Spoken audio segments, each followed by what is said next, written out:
Bonjour, ici Sébastien d'actualité-dvd.com et aujourd'hui je vais vous parler du film Le Juge, version française de The Judge, en édition combo Blu-ray DVD de David Dobkin avec Robert Downey Jr., Robert Duvall, Vera Farmiga, Dax Shepard, Billy Bob Thornton, Jeremy Strong, Vincent D'Onofrio et Leighton Meester. C'est un film distribué par Warner Brothers et sorti en magasin le 27 janvier 2015.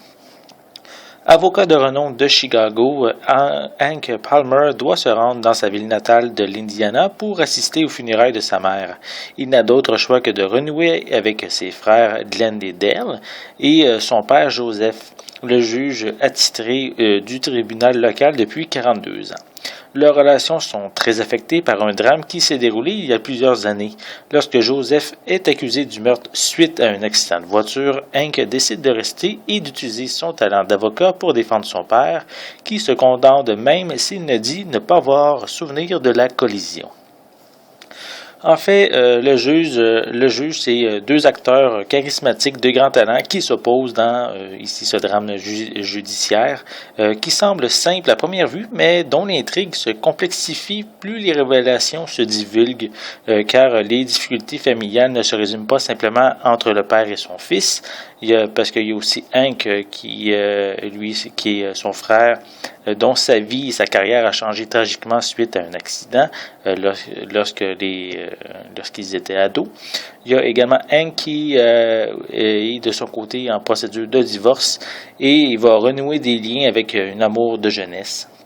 Je peux dire que j'ai trouvé l'ensemble de ces événements qui s'entremêlent quand même très bien, même si certains événements auraient pu être traités peut-être un petit peu plus rapidement pour diminuer la longueur du film, parce qu'en fait, le film dure 2h20. Plusieurs scènes font réellement sortir aussi l'émotion des personnages, comme lorsque le juge est malade dans la salle de bain et que Hank va venir l'aider.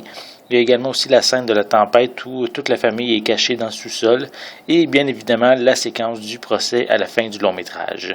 Mais on n'est pas dans le drame profond pendant tout le film. Il y a des scènes aussi un petit peu plus légères qui équilibrent l'ensemble avec la fillette de Hank qui va venir le rejoindre pour quelques jours et qui va rencontrer pour la première fois son grand-père.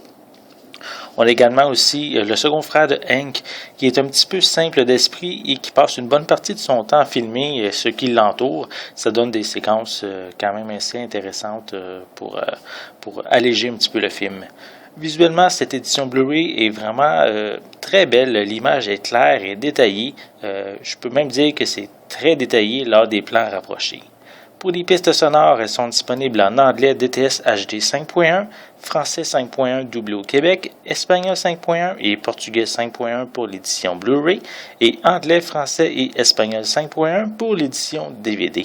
Les deux éditions ont des sous-titres en anglais, français et espagnol, en plus du portugais pour l'édition Blu-ray. Pour les suppléments, on retrouve un commentaire audio. On a Inside the Judge, qui est ici une discussion avec plusieurs membres de la production, dont Robert Downey Jr. et Robert Duvall, et qui vont discuter à propos du projet, de l'histoire, du lieu de tournage et des personnages. On retrouve également des scènes en coulisses. On a également Getting Deep with Dax Shepard, qui propose des entrevues faites avec Robert Downey Jr., Vincent D'Onofrio et Billy Bob Thornton. On a des scènes supprimées, des bandes annonces, une copie DVD ainsi qu'une copie digitale. Le Juge est un film qui m'a touché par son histoire et l'excellente performance de ses deux acteurs principaux. C'est certain que la confrontation d'un père et de son fils est quelque chose qu'on a déjà vu au cinéma, mais si on prend le film sans le comparer aux autres productions, on est devant un film rempli d'émotions, de drames parsemés de moments plus légers et qui vaut, je trouve, amplement la peine d'être regardé. C'était Sébastien, merci et bon visionnement.